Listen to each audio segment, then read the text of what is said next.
কুমড়ো বড়ি নিয়ে অনেকের অনেক রকমের জিজ্ঞাসা পেয়েছি। তো কুমড়ো বড়ির পুরো প্রসেস আসলে অনেক লম্বা।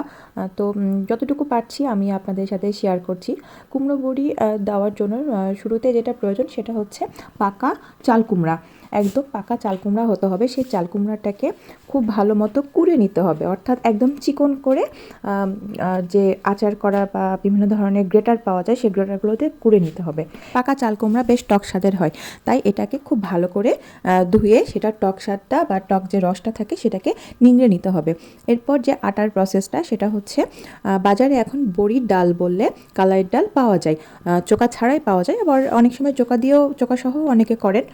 তো ডালটাকে আধা ভাঙা করতে হবে, অর্থাৎ পুরোপুরি একদম মিহি দানাও থাকবে না, আবার গোটা দানাও থাকবে না। তো এবার সেই আটাটাকে এই যে কুড়ে রাখা যে কুমড়াটা ছিল সেটার সাথে খুব ভালোভাবে মিক্সড করতে হবে এবং মিক্সড করে এটাকে বলে ফেনানো। আর ফেনানো বিষয়টা হচ্ছে আমরা যখন কেক বানানোর জন্য ডিম ফাটাই যে ফোমটা হয় ঠিক সেটা, তবে এই ফোমটা হচ্ছে করতে হয় হাত দিয়ে, অর্থাৎ হাত দিয়ে অনেকক্ষণ আটা মথে মথে সেটাকে হচ্ছে যে ফোম আকারে নিয়ে আসতে হয়, যাতে এটা পানির মধ্যে ফেললে এই যে আমি যেভাবে যে ওয়াটার ড্রপ করছি এই জিনিসটা জাস্ট পানির মধ্যে দিলে যেন সেটা ভেসে থাকে, এরকম বিষয়টা।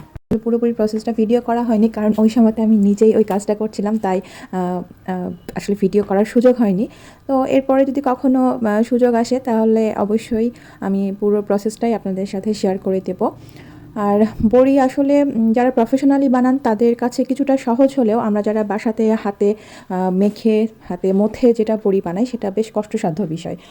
এটার জন্য পরিশ্রমও লাগে, আবার সময়ও লাগে।